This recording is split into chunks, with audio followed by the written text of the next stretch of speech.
Hello, नमस्ते, प्रणाम, हर हर महादेव। हम आप सबके भाई दीपक दीपांशु। तरवा लोग कैसन बानी?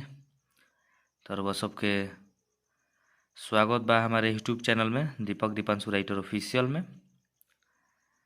तो चलिए आज हम लोग सब खातिर बहुत ही एकदम अच्छा होली गीत लेकर के आइल बानी। ये लिखल बाटे होली गीत 2024। पीढ़िया लेके इ यारवा आवता टुन टुन जादव के ट्यून पर इ गाना बाटे। होली के गाना बा, बहुत ही बेहद अच्छा गाना लिखले बानी। रउआ सबके बेहद पसंद आई। तो रउआ सबके बता देवल चाहतनी कि फिर से कि टुनटुन यादव के ट्यून पर गाना बाटे। तो जे भी भाई अभी तक इस चैनल के सब्सक्राइब नहीं के लिए रउआ सब प्लीज़ इस चैनल के सब्सक्राइब करीजा, सपोर्ट करीजा। और अच्छा लगे तो प्यारा सा लाइक कमेंट जरूर करीजा, शेयर करीजा। आज जे भी भाई को हमसे पर्सनली सॉन्ग लेवे के होखे हमारा कॉल व्हाट्सएप के जरिए संपर्क कर सकतानी जा। तो कुछ विलम्ब हो गई बा समय, तो चलिए ओके टेंशन ना लेते हुए और वो सब का देश फिर से हम एगो होली गीत अच्छा लगल है तो कहनी कि अच्छा बाटे और वो सबके बीच में शेयर कल जाओ।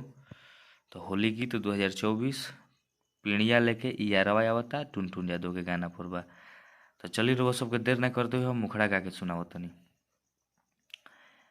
अरे कि सहिया नई खन घारावा तला भारावा आवता तुहारा से कहतानी नियारावा आवता असो चोली रंगे ननदीरे इयारावा आवता असो होली खेले ननदीरे ला भारावा आवता। तो रो सब की मुखड़ा हमार कैसन लागल रो सब जरूर कमेंट करके बतलाइब जा। अच्छा लगी तो लाइक, चैनल सब्सक्राइब, कमेंट जरूर करब जा। तो चली रो सब के फर्स्ट अंतरा। तो चली सेकंड अंतरा बा जहाँ दू बार बटे जा, दू बार गावे के बा। खुद रो सब के लिखल बा और वो सब खुद पता बाटे कि हाँ जब दीपांशु कलम चलावेला तो कैसन गाना लिखेला, गाना बनावेला। तो तनी लेट भइल बा लेकिन काम ग्रेट कइले बानी। तो फिर से रो सबसे बता दी कि जे भी भाई के हमसे पर्सनली सॉन्ग लेवे के होखे, हिट मैटर एकदम अच्छा अच्छा गीत, चैता या होली जो कुछ भी लोकगीत, तो कम से कम चार्ज में गाना लिख देवल जाए। तो इस चैनल के और अपने दीपक दीपांशु भाई के एकदम रोज सब ज़्यादा से ज़्यादा सपोर्ट करी जाए। चलिए हम फर्स्ट अंतरा गा के सुनाओ तनी। रंगवा गुलाल ही क भर लगाइम बानी अकेले संगे घर में सुताइम। रंगवा गुलाल ही क भर लगाइम बानी अकेले संगे घर में सुताइम। अरे के फोन हमरो जियारावा डोलावता तयो सोचोली रंगे ननदीरे इयारावा आवता असो होली खेले ननदीरे ला भारावा आवता। तो जौन ओइ जिया लिखल बाटे मुखड़ा में से मुहे चीज गावे के बा, दू बार गा देवे के बा। तो चलिए हमारी फर्स्ट अंदर रो सब क्वेश्चन लागल, रो सब के अच्छा ना पूर्ण विश्वास करतनी कि बेहद पसंद आइल हो कि अच्छा लागल हो कि। तो चलिए हम सेकंड अंतरा।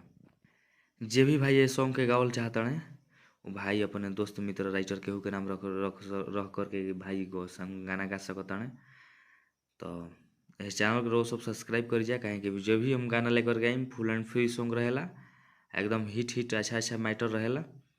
तो प्लीज़ वो सब सब्सक्राइब करी कहें कि जो भी हम वीडियो लेकर गए नोटिफिकेशन वो सबके पास पहुँचे और वो सब देख सकी, सुन सकी, अच्छा लगे तो गा सकी। तो चलिए हम सेकंड अंतरा गा के सुनाओ तनी।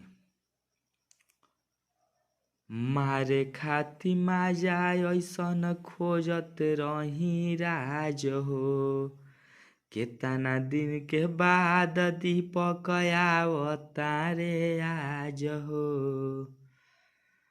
मारे खाती माजा ऐसन खोजत रही राज हो। कितना दिन के बाद दीपक आवतारे आज हो। अरे दिल के धड़कन प्रीतम दिलदारवा आवता।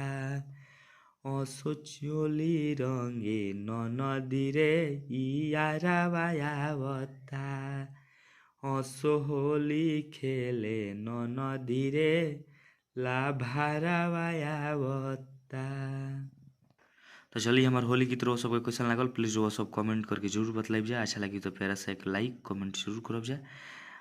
अपने आप के आप सब अपने भाई के दीपक दीपांशु को और दीपक दीपांशु राइटर ऑफिशियल के चैनल के ज़्यादा से ज़्यादा सब्सक्राइब कर जाए, सपोर्ट करी जाए। तो चलिए नेक्स्ट सॉन्ग के लिए टाटा बाय बाय। जय हिंद, जय भारत, जय भोजपुरिया समाज, जय माँ सरस्वती।